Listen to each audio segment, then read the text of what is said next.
Hello students, welcome to my lecture on terrorism. Today we are going to discuss an overview of international terrorism as it has evolved, particularly during the modern times. However, incidents of terrorism actually can be traced back to the Roman times, and I am referring particularly to the assassination of the great Roman general Julius Caesar in 44 BC by his close confidant and associate Brutus and his friends. In fact, that was related to, what was immortalized by Shakespeare in his famous play called Julius Caesar. Then also in Roman times, in fact, the Jewish groups in Judea, which is today's Palestine and Israel, they actually carried out systematic campaigns of violence against Roman occupation. Again, this is during the pre-Christian period as well as the immediately after the birth of Christ. Then if we come down to the modern times, particularly in the 19th century, there was an anarchist group in Russia called the People's Will Group. They started a campaign of violence and terrorism against Tsarist officials, and as a consequence of this campaign, Tsar Alexander II was assassinated in 1881. So this was actually, you can say, at least in modern times, an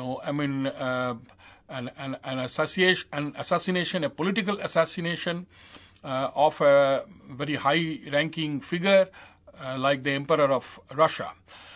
Then coming down to the 20th century, in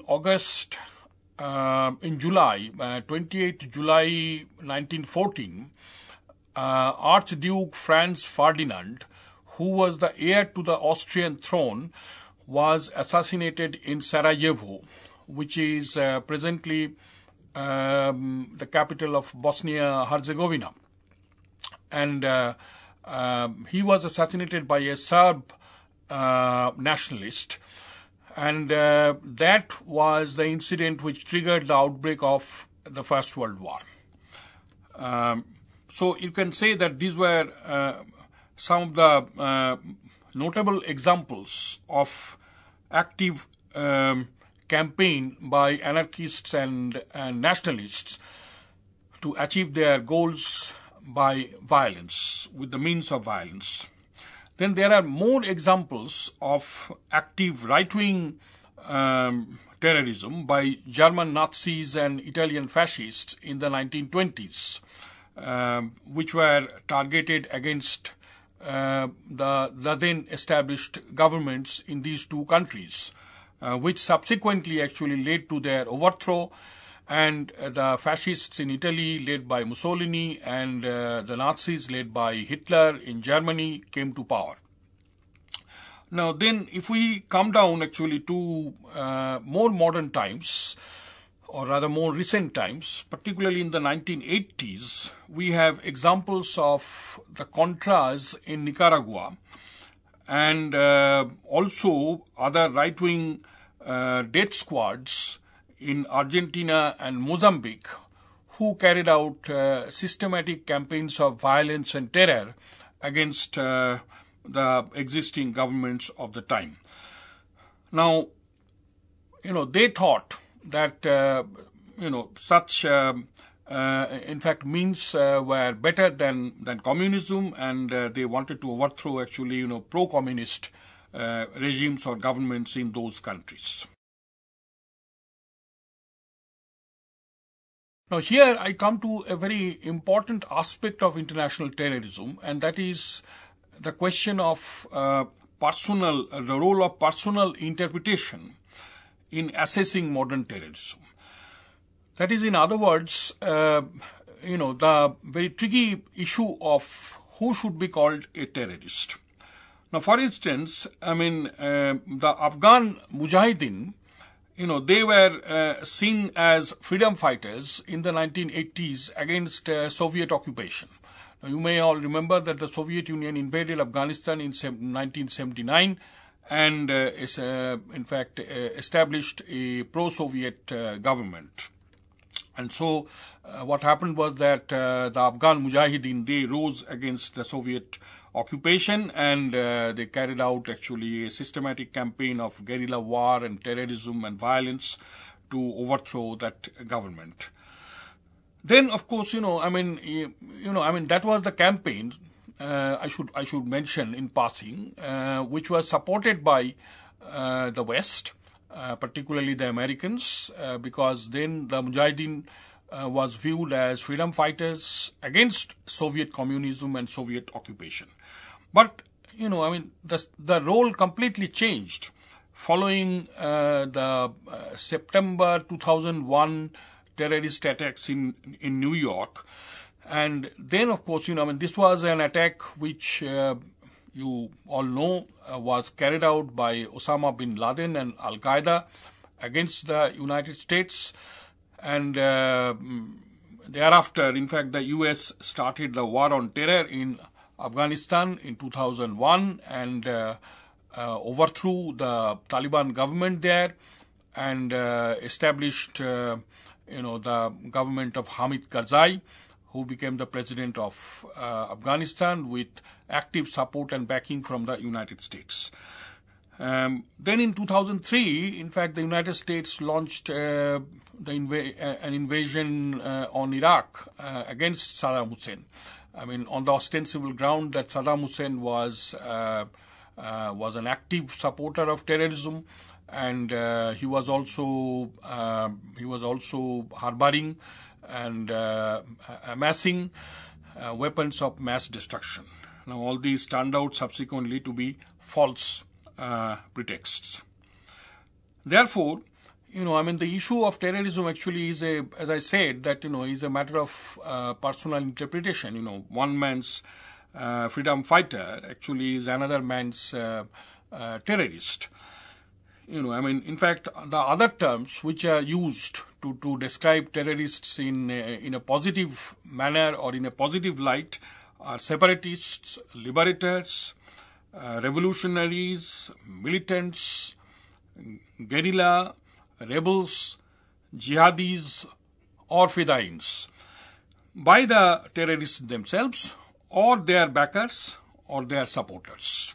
Now, what is the basis of such interpretation? How exactly, where exactly these euphemistic terms came from? Now, actually, you will recall that much of the what is today's developing world was under European colonial control before the Second World War. And even for several decades after the end of the Second World War, in fact, these countries were still under colonial rule, but then the process of decolonization started. Now, during the process of colonization or colonial rule, in fact, in many of these countries, there started guerrilla warfare or movements against the colonial rule. Now, these were dubbed terrorist by the colonial masters, but they were seen as legitimized movements by political leaders of these countries. Now, in fact, there can be a plethora of examples. For instance, I can refer to Indian examples during the British colonial rule, particularly in the early part of the 20th century. The campaign of violence actually which was carried out in Bengal and in other parts of the country against British rule, these people, they were seen from the nationalist perspective as revolutionaries, as martyrs, as shaheeds, but the British actually called them terrorists. So this is actually a very tricky issue and an issue of nomenclature.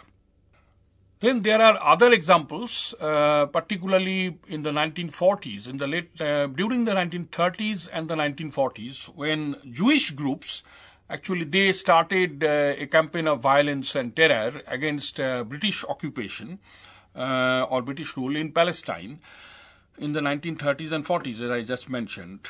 In fact, in the 1950s, there were systematic assassinations of French officials in Algeria.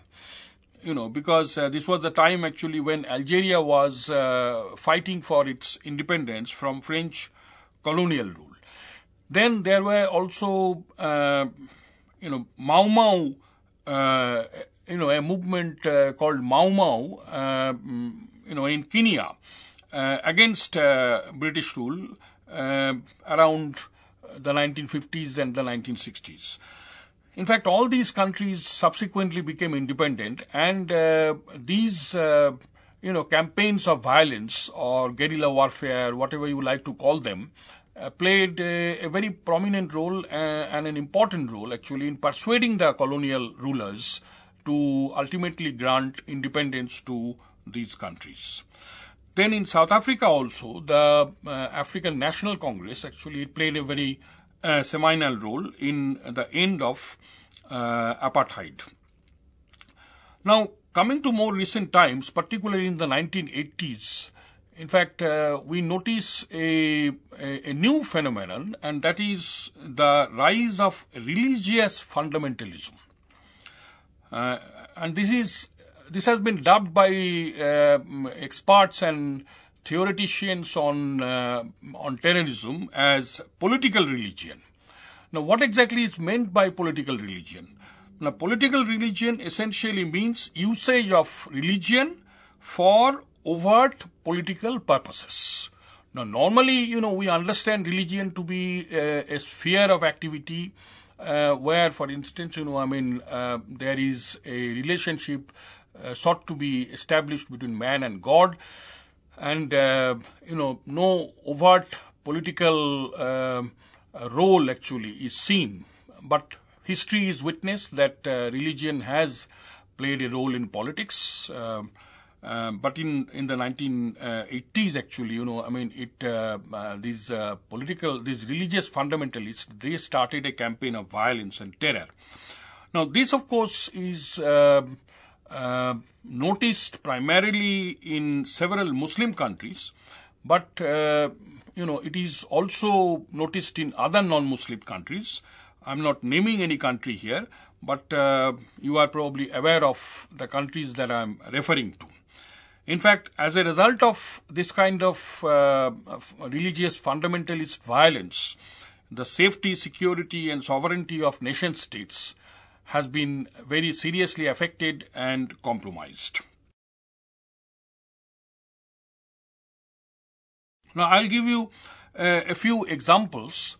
Now, in 1992, an Islamic revolt in Algeria was followed a military takeover after an Islamist party scored a decisive victory in a popular election, in a free and fair popular election, because the military in Algeria did not want the Islamists to come to power.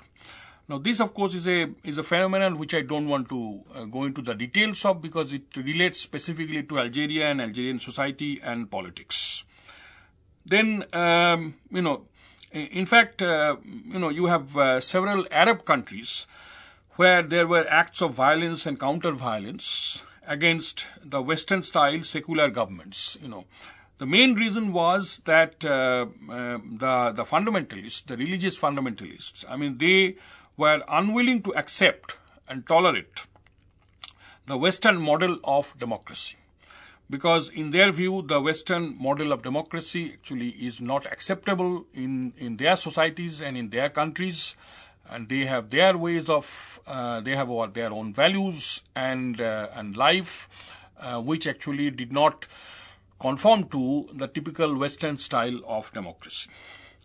Apart from that, of course, there were challenges of globalization, spread of liberal democratic ideals, which led to further growth of this intolerance, and which ultimately culminated in the 9/11 attacks, that is the September 2011 attacks in New York. And that was followed subsequently by a war on terror in Afghanistan and Iraq, as I have already mentioned. Now, thereafter, of course, this war on terror, it's a vicious, it has turned out to be a vicious circle, that the more the terrorists are hit, by their opponents, wherever they may be, whether in Europe, Asia, or America, the more they resort to retaliatory actions and violence against these states. Particularly the US and its allies. I can refer to Madrid bombings of 2004, where scores of people were killed in Spain. Then the terrorist attacks in London in 2005, where 57 people were killed. Then, of course, in recent times, particularly in 2015, in January and November 2015, the attacks in Paris, which also led to a large number of deaths. The Paris attacks actually took the lives of something like 130 people. And then in March 2016, the attack in Brussels, which also led to the death of about 35 people. Now, all these actually, were results of suicide bombings. This is a phenomenon that I'm going to talk about in a few minutes, what this actually means. As we can see from these examples that I have already given, that, terrorism actually has transcended national barriers and has assumed a grave proportion and a transnational character at an alarming place. That is why actually, today we talk about global terrorism, because, when I, at the beginning of my lecture, actually, the examples that I gave you, they were actually individual examples of violence and terrorism confined to specific countries and specific situations. But today, actually, along with globalization, there also has taken place a globalization of terrorism itself. And as I said, that it has become a transnational, it has assumed a transnational character. In fact, as a result, actually, no country is safe. And also terrorists do not actually, it's a no holds barred kind of a warfare or campaign. And they choose soft targets. And as I was mentioning, that the phenomenon of suicide bombing, something, for instance, that is of a relatively recent origin.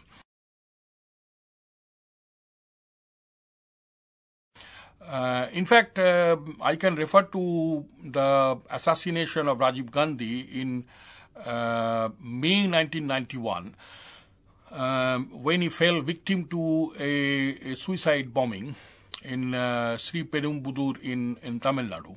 Now, of course, after that, that was not the first instance of suicide bombing. Obviously, suicide bombing had taken place earlier. But actually, it assumed an alarming proportion since then.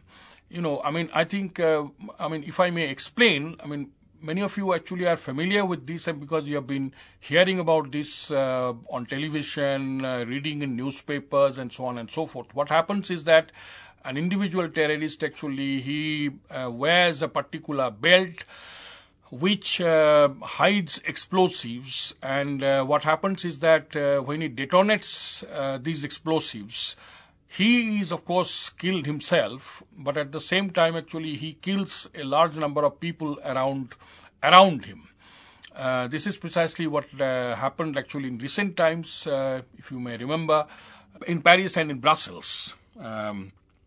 And normally what happens is that, this is actually the problem, that when a particular individual is already decided to end his own life, then how do you stop him? That is the problem. But this is a problem actually I will discuss in greater detail later on. And finally, I come to a phenomenon actually which also has become a very regrettable feature of international terrorism of late, and that is the issue of state-sponsored or state-supported terrorism. That is, in other words, this simply means that a particular state actually supports terrorist groups to further its own objectives against its adversaries or against specific countries with which it is involved in some kind of a conflict. Now, it emerged in the 1970s and the 1980s, basically an increasing number of states, they are actually supporting this idea of providing support to insurgents and terrorists in another state as an instrument of statecraft. In fact, foreign policy experts call this an instrument of foreign policies, to further their own foreign policy objectives and goals. This is actually viewed as a low-intensity conflict. And again, the definition is that this is a kind of conflict where actually, you carry out a campaign against your adversary in an indirect manner, not getting into a direct conflict. And it is also potentially a low-cost means of attacking an adversary without, having to resort to open and interstate armed conflict. Obviously, that is, in today's circumstances, in many respects, not always possible, because that the United Nations Charter actually forbids any kind of armed aggression. So open armed aggression actually is not is illegal under international law, although we have observed actually such phenomena, particularly on the part of great powers. But generally, small countries and middle countries actually, they find that they are not in a position to resort to open armed aggression. Now, in fact, there has been widespread use of such tactics by many countries in the past 50 years. I don't want to specifically name them. In fact, you have sponsors of such terrorists and insurgents. And as I mentioned earlier, actually that these sponsors refer to these terrorists as liberators, revolutionaries, freedom fighters, etc., whenever challenged by the victim state. So far as the victim state is concerned, they are terrorists. So far as the sponsored state is concerned, they are freedom fighters, liberators, and revolutionaries. This is the problem, and there are numerous instances which I don't want to go into. In fact, this is a real challenge, poses a real challenge to the security and existence of a state with a number of adversaries around itself, each wanting to score a victory over it through subversive means. And these subversive means, as I have already mentioned, that they could mean, for instance, financing of a particular group within the territory of the victim state to carry out attacks on civilians and other soft targets, as well as, if possible, on official targets. And this is something that has become a wide phenomenon, and as I just mentioned, that it is becoming a very serious problem in international relations today, as to particularly dealing with state-sponsored terrorism. Because what happens is that the concerned states, whenever they are confronted with this kind of allegations and accusations, they simply deny that they are in any way sponsoring or supporting terrorist groups, while actually continuing to do so. So, how to deal with this issue and this menace?